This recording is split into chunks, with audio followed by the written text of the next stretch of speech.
Podcast brought to you by Nottinghamshire Live.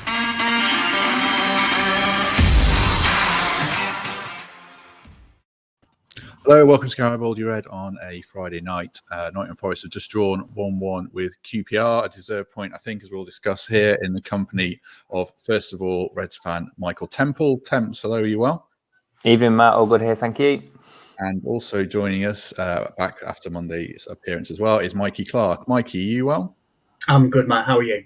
Yes, good. Relieved after that. But Forest have bounced back nicely from that defeat to Fulham with a good point against QPR. It's even 15th in the table, a clutch of teams on 21 points as we go into the weekend. Temps, good, a deserved point, fair overall, do you think? Yeah, good point, fair overall. Lots to pick at, actually. But I think after that defeat at the weekend, it was just important that we found a positive result. That does feel like a positive result, a point on the road. QPR have been in decent form, and we're looking upwards now. We look how close we are to breaking into the mix for the top six. And it was a very different conversation we were having 6 and 7 weeks ago. So yeah, good night, good point, and on from here. What did you make of it? Mikey, did you see that goal coming for Forest? I thought a QPR goal was just as likely, but it looked like something was going to happen at the end, didn't it? It did, yeah. Well, firstly, I really enjoyed that. I thought it was another on the main positive front foot performance. Some, good areas of play. I thought we controlled the first half pretty much. Really unlucky to go in 1-0 down. I'm sure we'll talk about seeing the game out to half time. I thought second half we probably started better. But then, Cooper tries and chases the game. We change shape. And for sort of 20, 30 minutes, I'm with you, Matt. I thought if anybody was going to get a second goal, it was QPR. But, credit to the guys. They didn't give up. They kept going, just like at Bristol City. Even the same at Fulham, when we're 4-0 down. I didn't see many heads drop. We kept going. And we just needed, I think I said to my wife just before, we just need a drop of the ball or a deflection or something to go our way. And you know what? If you keep putting the ball in the right areas and you keep staying positive, eventually something does drop, and it did. So I thought draw was a fair result, and it keeps that sort of positive mindset for the next game, Sheffield United on Tuesday. Shout out to our stricken friend Greg Mitchell, who has got the old corona and is struggling, but did watch along today. He was messaging furiously about the referee, and the first comment on YouTube was, "How wasn't that a red?" What did we make of the ref? I guess there were a few key incidents, 2 penalty appeals and a potential red card. We'll do the penalty appeals first. Temps, was Forest unlucky there, or would they have been a bit soft? Yeah, I think they're both given on review. I think as a Forest fan, you appeal perhaps half in hope, half in expectation. But when you look back at both those incidents from 3 angles, there's a big case for a penalty. I think Johnson was pushed in the back with a bent arm, having beaten his defender. Jed Spence got his legs in front of the defender and had the momentum and beat him for pace and was about to have a next touch on the ball. And he had his legs clipped. So, yeah, I think if either of those or both of those go to Stockley Park, you get a PK. The ref's got to make a call based on what you see, and he said no. So I think, yeah, extremely unlucky to have those 2 strong shouts go unanswered first half. I could see when you're the away team, you probably never get that Spence one, do you? Because it's such a 50-50. The ref's got to be pretty sure. The Johnson one, Mikey, you can disagree with me about the Spence one if you want. The Johnson one, Johnson penalty appeal is always quite interesting, Alex. He's quite waif-like, and he goes down in the box a fair bit, so refs are probably aware of him going into the match. Do you think either of those were a pen, Mikey? I'm going to be honest.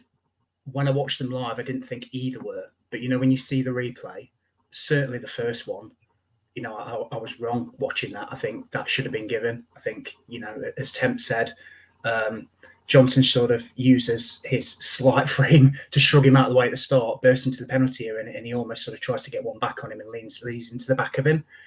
Johnson just slows slightly, but, show me a player that doesn't do that when they're running into the Premier League. And Vardy's made a career of backing in and sticking his legs out and getting pulled to the ground. So I thought that was a blatant penalty. And I thought the second one, my initial reaction was, get up, Spence. It's not a penalty. But again, when you watch it again, I think Temps is right. I think and I'm not a big fan of VAR, but I think if we're in the Premier League, fingers crossed one of these days, but if you're in the Premier League, that goes to review and that probably gets given. So I had a friend who was watching the game in America, and they're obviously big on replays with the NFL, and they were saying both of them so more penalties. I said, yeah, you have to give them, but I guess it's what I said at the start, Matt. That's the bounce of the ball, the rub of the green that we were just trying to get all throughout the game. And credit to the lads, we just kept going, and eventually a shot deflected and it went in. So yeah, we didn't get the look at the start, and on another day that we probably get 2 penalties and we're 2-0 up. But they didn't give up, and they got a well-deserved draw. The potential red card for Johansson on Mighten was interesting because the camera angle was quite close in on Mighten. So I wondered whether it made it look worse when he absolutely clattered him. But then when you see the replay, it was a proper cynical Chiellini on Saka in the Euro final one, where I think Johansson probably knows he's going to get away with it and not going to get a red card. But I thought there was a stronger case there for a red card than maybe the penalty Temps. What did you think? Old school hip check, didn't kick him, so doesn't look violent. It's cynical, isn't it? It's a professional foul. I don't think he set out to injure him. He stepped across, bundled him into touch, and it looks horrendous. But the red card's not coming out in those circumstances. It wasn't in any way violent. It was wily. It was, a more experienced professional getting back at the emerging rapid upstart in the way he knows best. So you don't like to see it, but it was a yellow, a very cynical one at that.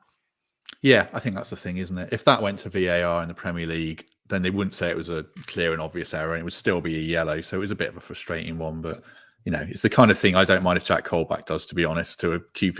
If Colback had done that on Chair, then I'd probably say fair enough as well.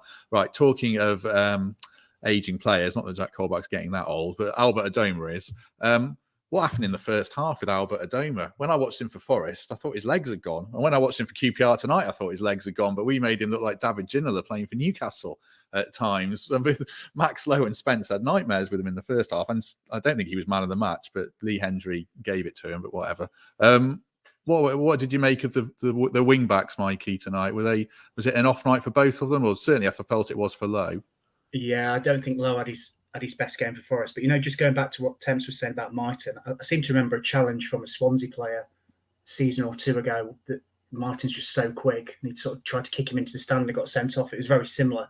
I think he's just electric pace, and if you're a split second off, you're going to clatter him.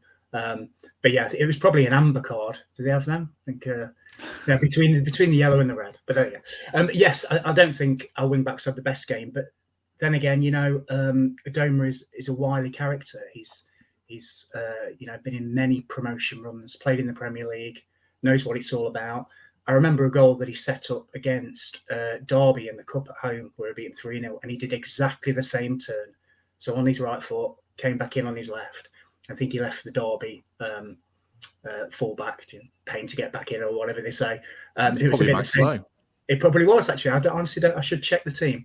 But Spence was a bit caught out on that. But again, to be fair to him, he was quite integral in the second half, getting forward. I thought he was one of our better players in the second half, Spence. I think Max Lowe, again, didn't have his best game. And what's quite interesting is he can't play Tuesday, can he, Matt? Because it's Sheffield United, his parent club. So I guess that opens the debate about who comes in for him. Because I think if we're going to play the wing-back, you need somebody quite athletic. And I'm not too sure Gaten Bong's that man. So we might need to have a bit of a reshuffle. And it might do Lowe just a bit of good, just sit out for a game, and then he can come back all refreshed for the weekend game against Preston. Well, we'll come to formations in a bit as we go through the game. I guess Mohamed Dragan might be a shout. I know he can play as a left wing back. I can't see Bong playing as a left back. Maybe play Mighten or Zinkernagel. Zinkernagel could do it, I suppose, as a left wing back. So how do you sum up the first half then? Did you feel like Forest were pretty good just until the final third attempts? Was that where it just fell down? Yeah, I mean, the difference between the two sides were those negative penalty shouts and a bit of quality from two players. So that the turn from Adoma was great, but Dykes ghosted Max Lowe there. He kind of ambled back, half marked him, had his eyes on Adoma setting up to deliver that cross, took 3 steps back and found himself in all sorts of space, quality cross, quality finish, and the goal is the difference. I think first half performance was really positive. They mentioned in commentary Joe Lolly's 50-shot spree without a goal in the Championship, which is an amazing stat considering how deadly his left peg was when he was in his prime at Forest, or at least, I'm sure he'd argue that he's still in his prime, but when he was in that particularly rich vein of form. So the difference was that lack of capitalisation in the final third. There was another moment where Brennan Johnson found space on the right, and rather than whipping that ball in first time, he checked back onto his left foot. The chance was gone, and Graham was frustrated. So I think there's more to come. Everything in that first half suggested that there is a real method to the play now. There's a real pattern of play emerging. There's so much more positive football being played. We're a far more dangerous team to face, but we do need to be more deadly in that final third. We were talking temps before we started recording, and we were waiting for Mikey to revive his dog after giving it a heart attack when Forest scored, about how is it quite a big expectation of Forest and under Cooper to go from playing this very defensive football to playing as they are and to find that cohesion in the final third, because that's where the money and the goals are really. And it's a big leap, isn't it, from 5 across the back or whatever Forest are playing to this attacking football, and actually being good at it is a big step forward. You have to have some patience, do you think, Temps? Yeah, it's a complete change of mindset, isn't it? He has to reprogram every player in that squad. Same players looking like a completely different team.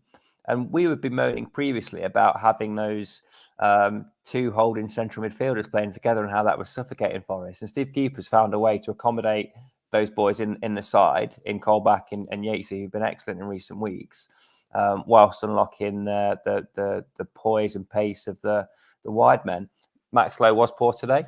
I think if he was self-reflecting, he'd say as much. But Jed Spence still has that flag going forward, doesn't he? He has real pace, real attacking intent. And if you're playing on that left flank against Forest, there's not a hope of you cheating, with Brennan Johnson running riot and Jed Spence looking to get forward at every possible moment. So, still a big fan of Steve Cooper. I think that what he's done over the last is 8-9 games now is truly exceptional. And to be within striking distance of the playoffs at this point is a fantastic return and justifies the decision that was made to make that change. What a gaffer.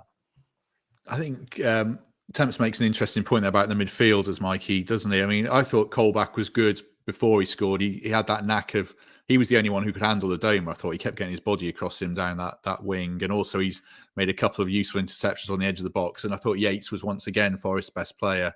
There was a ball in the first half where he switched the play off balance and pinged it out to Johnson, which belied his reputation. And obviously he put a good crossing on his left foot in the build-up to the goal. How impressed have you been with Yates and Colback recently? Colback had a bit of a blip against Fulham, but are they Forest midfield pairing now for a while? I think you probably have to say they are. I think Sky TV put a screenshot of it, and I should have my phone.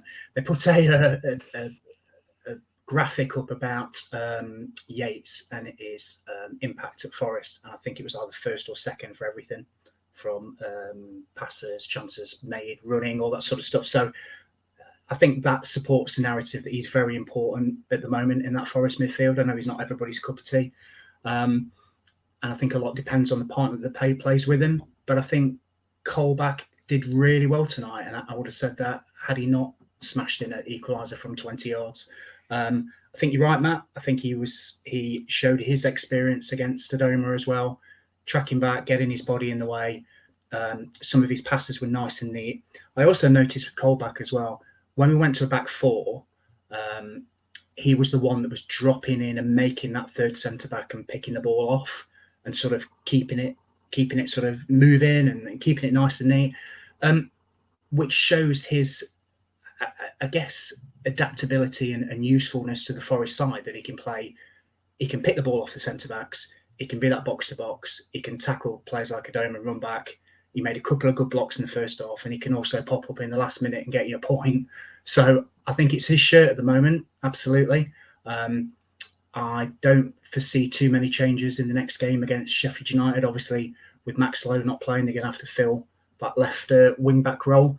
But I think you go again with Yates and Colback. I think I think the three at the back allows that to be a little bit more fluid, because you also get Lolly and Johnson dropping back in to make that third man if they get outnumbered.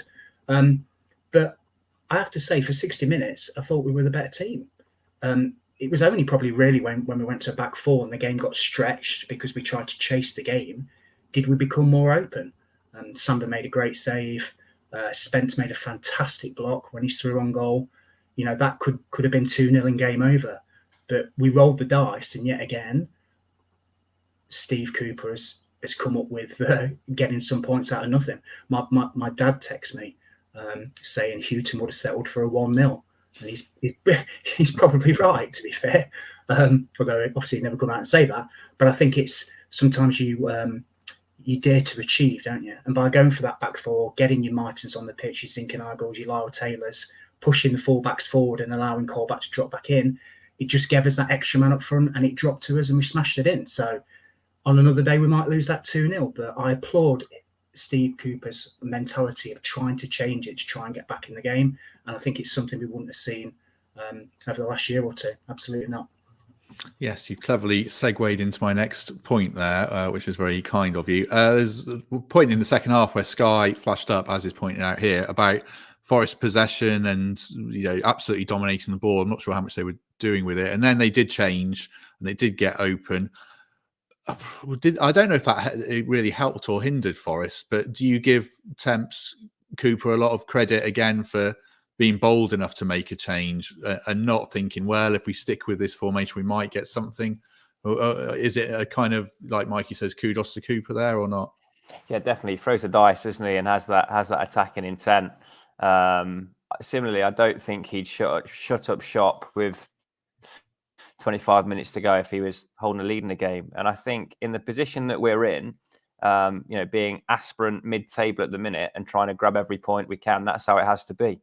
We haven't had the luxury of having made a great start to this season and being able to shut up shop on the road and have a bit of a go at home. As it happens, playing away has been more fruitful for us than being at home. And I think setting up to win on the road is the reason why we're where we find ourselves now.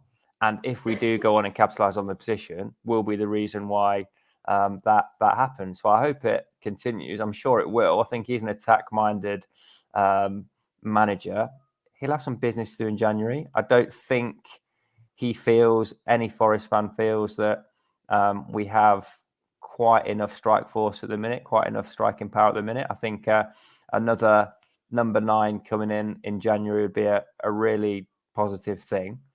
And I suppose that's the piece we haven't seen from Steve Cooper yet. We've seen the tactician, we've seen the motivator, we haven't seen the wheeler dealer, transfer maker. And if he can get that bit right as well, then it's going to be a really exciting second half of the season. But yeah, I'm right behind his attacking intent. I think it's there for all to see. I think the fans are responding to it, but more importantly, the players are responding to it really positively. Yeah, he must be a good man manager. Poor old Figs. Every time a goal goes in the Forest net, he must think, right, I'll be off in 10 minutes here. But he keeps picking him, and I thought he played pretty well again tonight. How are you feeling going into Tuesday then, Mikey? Are you optimistic? I think you're going. Are you optimistic you're going to see a Forest win? I am going, and yes, I think so. We're playing Forest from 5 years ago, aren't we? Pretty much, given their team. It's they must have 4 or 5 of our ex-players in, so it's not as if we won't know them or know how they play. So I don't know whether that gives us an advantage.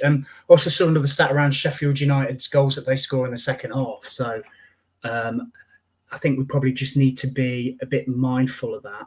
And I say that because, and I'm not going to be a hypocrite, when Steve went to a back 4 today, I wouldn't have done it personally. But then again, I get the argument that if you have players on the bench like Martin and Taylor and Zinchenko and you don't use them and you stay with that extra defender on the bench and it doesn't come off, the argument is you've got all these players on the bench, all this wealth of attacking talent, get them on the pitch. I'm a little bit more pragmatic because I thought the 5 at the back was working, which is why I'd like to see us start it again. on Tuesday against Sheffield United, because I think it suits the makeup of our players. Our back three is not the most mobile, but if you get somebody else in there with Worrell and McKenna, be it Figueiredo or Mbiso, it just looks a lot more solid and allows the wing backs to bomb forward. So I'm a real big fan of that. I'm really positive about Tuesday. I totally agree what Temps are saying. I think Steve Cooper's made such an impact with him and his team. You can just sense the positivity that's running through the team and the club at the moment. And a shout out to our fans as well. How many did we take down there today? Was it 3,000 on a Friday night when the game's on TV? I mean, that's pretty good, to be honest with you. And I'm pretty sure there'll be 26, 27,000 there on Tuesday. So the support's there. You know, I think Temps mentioned the ceiling. We are aspirational mid-table, so there's no reason why we shouldn't be looking to beat teams like Sheffield United. Yes, they've just come down, but if you look at their team on paper, I don't think it's any better than ours, to be honest with you. Like I said, it says 5 years ago. So I'm expecting a real good open game, couple of goals, and hopefully we can nick it. But we just need to keep this momentum going, because I think it's 4 wins and a draw away from home, excluding the Fulham defeat at home. I think we've looked more positive. Then we've got a draw against Millwall, didn't we? Beat Blackpool. So if we can pick up another 3 points, it puts us really, really nicely just outside the playoffs. So yeah, I'm really positive, Matt. Really positive. Forest's home form isn't as good as the away form, obviously. And Sheffield United have got these kind of, no one's like Mitrovic, but Billy Sharp's that poacher in the box who's going to take the chances. Do you go about the game the same sort of way as they have been at home attempts? So I take it you'd stick with 3 at the back and not change shape or anything like that for on Tuesday night.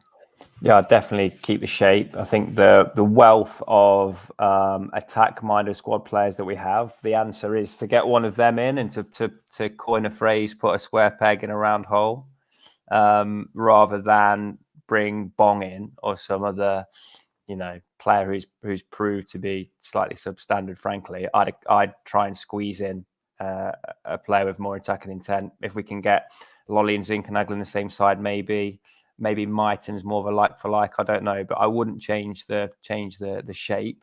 In terms of playing at home, I think we've got to get out of too much analysis of who we're playing and be a bit more inward looking. Just try and hit our straps, execute our game plan. I think we were probably a little bit in awe of Fulham before they arrived. That's not the game we're analysing now. We all saw that at the weekend, but let's be confident. We're a team in form. We're a team that's made massive strides up this division in not a very long period of time. So whoever comes to our place, let's get amongst it, play high tempo, get the ball to our flair players early in the game and get it stretched. And if we can finish chances early on, then I have more confidence than ever we'll be able to close out games. So yeah, don't change the system, stick with what's working, and yeah, let's give Sheffield United a good beating on Tuesday. Hopefully so. If Garner was playing a bit better, I'd probably shift Colback out one and just ask him to fill in for one game. But don't change what's working. I don't know if I even said that right, but I think they're doing well in midfield, basically.